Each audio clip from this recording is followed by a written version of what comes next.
Assalamualaikum warahmatullahi wabarakatuh. Sebelum saya memperkenalkan anggota kelompok saya, izinkan saya untuk memperkenalkan dosen kami yang terhormat Pak Haji Suhada SAG MPDI selaku dosen mata kuliah Pendidikan Agama Islam. Dan ini anggota kelompok 12.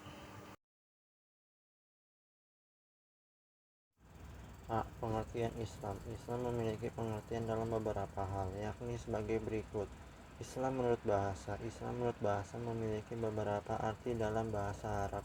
Islam merupakan masdar dari kata aslama yuslimu islaman yang artinya taat, tunduk patuh dan berserah diri kepada Allah Subhanahu wa taala. Sedangkan dilihat dari asal katanya, maka Islam berasal dari kata asalmu, aslama, istaslama, salim, dan salam. Aslamu artinya damai, perdamaian. Islam adalah agama yang damai dan setiap muslim hendaknya menjaga perdamaian. Aslama artinya taat, berserah diri. Seorang muslim hendaknya berserah diri pada Allah dan mengikuti ajaran Islam dengan taat. Istaslama artinya berserah diri. Salim artinya bersih dan suci. Ini merupakan gambaran dari hati seorang muslim yang bersih, suci, jauh dari sifat syirik atau menyekutukan Allah. Salam artinya selamat, keselamatan. Islam adalah agama yang penuh keselamatan. Jika seorang muslim menjalankan ajaran Islam dengan baik, maka Allah akan senantiasa menyelamatkannya baik di dunia maupun akhirat. Islam menurut Al-Quran. Islam menurut Al-Quran disebut dalam Al-Quran surat Al-Maidah ayat 3, Ali Imran ayat 9, dan juga surat Ali Imran ayat 85. Arti surat Al-Maidah ayat 3 adalah, pada hari ini telah kusempurnakan untuk agamamu dan telah kucukupkan kepadamu nikmatku dan telah kuridhoi Islam itu jadi agama bagimu. Lalu Ali Imran ayat 9 artinya, sesungguhnya agama di sisi Allah hanyalah Islam. Lalu surat Ali Imran ayat 85 artinya, dan siapa saja yang mencari agama selain Islam, maka tidak akan diterima darinya, dan dia di akhirat termasuk orang-orang yang merugi. Gue sini akan membahas tentang Islam menurut hadis. Dalam hadis, Rasulullah pernah menjelaskan arti Islam.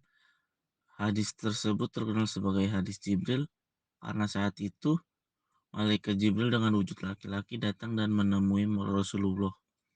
Malaikat Jibril bertanya tentang Islam dan meminta penjelasan pada Rasulullah. Islam menurut tokoh, para ulama dan tokoh muslim juga memberikan berbagai pengertian tentang Islam menurut pandangan dan istihad mereka sebagai berikut. 1. Umar bin Khattab. 2. Muhammad Ibrahim bin Abdullah At-Tawaitiri. 3. Syekh Muhammad bin Abdul Wahab. B. Islam sebagai agama universal. Islam merupakan agama yang universal. Misinya tak lain rahmatan lil alamin, artinya rahmat bagi sekalian alam. Dengan tidak membedakan kelompok, suku, golongan, atau bangsa. Universal di sini maksudnya ialah Islam merupakan agama yang naungannya luas. Islam mengatur umatnya dari segala aspek kehidupan supaya umatnya mendapatkan kebahagiaan di dunia maupun di akhirat. Nah, beberapa aspek kehidupan yang telah diatur rapih dalam Islam, diantaranya tercantum dalam 6 hal berikut. Seperti yang telah dijelaskan, seperti yang telah dituliskan dalam PowerPoint presentasi kami. Yang pertama adalah muamalah bainanas atau hubungan sesama manusia. Yang kedua jual beli. 3 kebersihan. 4 pernikahan. 5 menuntut ilmu. Dan 6 harta. Sebenarnya masih ada hal yang lain yang masih diatur oleh Islam. Namun di sini kita hanya merangkum 6 hal tersebut. Di sini saya akan menjelaskan beberapa aspek kehidupan yang tadi telah disampaikan oleh Gania. Yang pertama yaitu muamalah bainanas atau bergaul dengan sesama manusia. Seperti yang tercantum dalam surat An-Nisa ayat 128. Yang artinya, dan jika seorang perempuan khawatir suaminya akan nusyus atau bersikap tidak acuh, maka keduanya dapat mengadakan perdamaian yang sebenarnya. Dan perdamaian itu lebih baik, walaupun manusia itu menurut tabiatnya kikir. Dan jika kamu memperbaiki dan memelihara dirimu, maka sungguh Allah maha teliti terhadap apa yang kamu kerjakan. Yang kedua yaitu jual beli. Transaksi jual beli dilakukan dengan ridho dan sukarela. Hal ini sesuai dengan firman Allah Subhanahu wa taala dalam surat An-Nisa ayat 29, yang artinya, janganlah kalian saling memakan harta sesamamu dengan jalan yang batil, kecuali dengan jalan perniagaan yang timbul dari kerelaan di antara kalian. Yang ketiga, kebersihan.